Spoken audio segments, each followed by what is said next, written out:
Road భద్రత పాటిద్దాం, ఆనందంగా జీవితం. అదేనండి, మనం రోడ్డు మీద వెళ్ళినప్పుడు హెల్మెట్ పెట్టుకోలేదనుకోండి, మన తలకాయ పుచ్చకెలా పలిగిపోయే అవకాశం ఉంటుంది. కారులో వెళ్ళినప్పుడు సీట్ బెల్ట్ పెట్టుకోకపోతే మన పరిస్థితి ఏంటో మనకే తెలియదు. ప్రమాదం జరిగినప్పుడు అంత సవ్యంగా ఉంటే బాగానే ఉంటుంది. సరే, మనం ఈరోజు ఈ వీడియోలో కొల్లపూడి నుంచి ఇబ్రహీంపట్నం వెళ్తున్నప్పుడు వెస్ట్ బైపాస్ రోడ్ దగ్గర ఇక్కడ గుంటూరు అని బోర్డు కనిపించింది కదా, ఒక రౌండ్ వేద్దాం కదా, అంటే మన బ్రిడ్జి ఓపెన్లో ఉంటే ఒక రౌండ్ వేసేద్దాం అన్న ఆలోచన చాలామందికి వస్తుంది. కనుక ఎలా ఉంది దారి అనేది మనం ఇక్కడ ఈ వీడియోలో అయితే చూద్దాం. ఎందుకంటే నన్ను ఒకరు అయితే అడిగారు, బైక్ మీద మనం కొల్లపూడి నుంచి కృష్ణానది వంతెన మీదుగా గుంటూరు అమరావతి వైపు వెళ్ళొచ్చు అని అడిగారు. అటువంటి వాళ్ళ కోసం నేను ఈ వీడియో అయితే చేస్తున్నాను.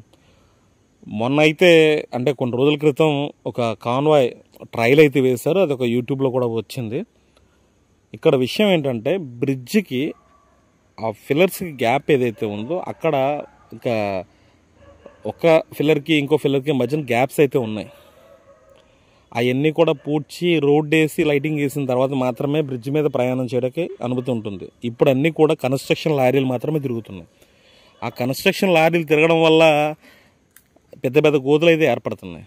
మనం ఇక్కడ రోడ్డు బాగుందని వెళ్తే ఏదో టర్నింగ్ తీసుకుని ఇక్కడ చాలా ఇబ్బంది పడే పరిస్థితి వస్తుంది. ఎందుకంటే ఇప్పుడు నా బండికి కూడా ఒక దెబ్బ తగిలింది, కాకపోతే అదృష్టవశాత్తు అంత పెద్ద దెబ్బ కాలేదు.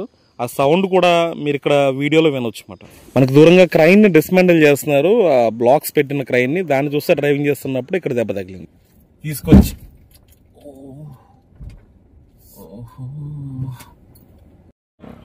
ఇక్కడ నుంచి ఎంట్రీ లేదని చెప్పనేది ఇక్కడ బోర్డు అయితే ఏర్పాటు చేశారు. కానీ సరదాగా చూద్దామని వచ్చిన వాళ్ళకి అయితే ఎదరదాగా వెళ్దాం అనుకుంటే కనుక ఇక్కడ మొత్తం అంతా డౌన్ ఉంది. ఇప్పుడు నా వెహికల్కి కూడా ఇక్కడ మీరు చూస్తే ఇది నా వెహికల్ టచ్ అయిన పాయింట్. అది అదృష్టం కొద్దీ డ్యామేజ్ అయితే ఏం జరగలేదు. ఇక్కడ ఈ రకంగా ఉంటుంది. ఇక్కడ గుంటూరు అనే బోర్డు ఉంది కదా అని చెప్పని సరదాగా చూద్దామని వచ్చినా కూడా, ఏదో నది వంతెన మీద నుంచి ప్రయాణం చేసేద్దామని ఆవేశంగా వచ్చినా కూడా కొంచెం ఇక్కడ ఏమైనా అజాగ్రత్తగా ఉంటే, అంటే ఎందుకంటే ముందర మనకు కనిపించే ఆ కట్టడాలని వీటిని చూద్దామన్న ఆలోచనలో మనం ఉంటాం. కానీ ఇక్కడ కింద అయితే ఈ రకంగా అదంతా కూడా హెవీ లారీస్ వెళ్ళడం వల్ల దిగిపోయి ఈ రకంగా ఉంటుంది అన్నమాట. ఇక్కడైతే కొంచెం చిన్న మిస్టేక్ వల్ల కూడా చాలా పెద్ద డ్యామేజ్ అనేది అవుతుంది. నది మీద బ్రిడ్జి పనులు అయితే పూర్తయినాయి, అంటే స్లాబ్లు పెట్టి కార్యక్రమం పూర్తయింది కాబట్టి క్రైన్ని డిస్మాండిల్ అయితే చేస్తున్నారు. ఇప్పుడు ఇదంతా కూడా మట్టి పని జరిగి తర్వాత పైన కంకర ఇవన్నీ చేశారు. ఆ కనిపించే రోడ్డుకి దీన్ని కనెక్ట్ చేయాలి. ఆ తర్వాతే మనకు గుంటూరు వెళ్ళడానికి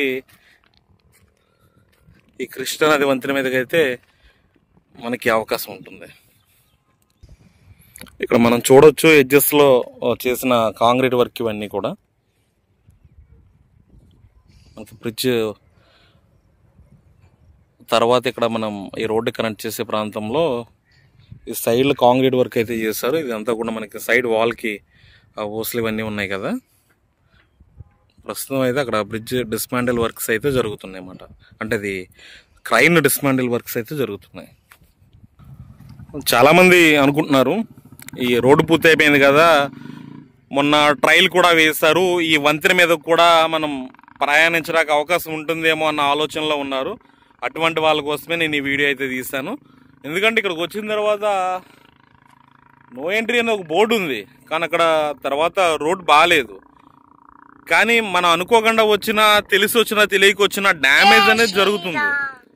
ఎందుకంటే నా వెహికల్కి తగిలింది అని నేను చెప్పట్లేదు, ఎవరి వెహికల్కైనా తగులుతుంది. ఎందుకంటే కన్స్ట్రక్షన్ సైట్లో ఎప్పుడు ఏది ఎలా ఉంటుంది అనేది ఎవరికి తెలియదు కాబట్టి ఇంకా పూర్తిగానే ప్రదేశాల నుంచి ప్రయాణం చేయాలని అయితే ఎవరు కూడా ప్రయత్నించవద్దు. ఇవన్నీ కూడా అక్కడ కన్స్ట్రక్షన్ లారీలు వచ్చి ఇవన్నీ చాలా హెవీ లోడ్స్తో రావడం వల్ల ఈ రకంగా రోడ్ అనేది డ్యామేజ్ అయితే అవుతుంది. కాబట్టి ఇటుగా రావాలి అనుకునే వాళ్ళు కొంచెం అది గమనించుకోవాలని చెప్పని అయితే నేను ఈ వీడియో ద్వారా అయితే కోరుతున్నాను.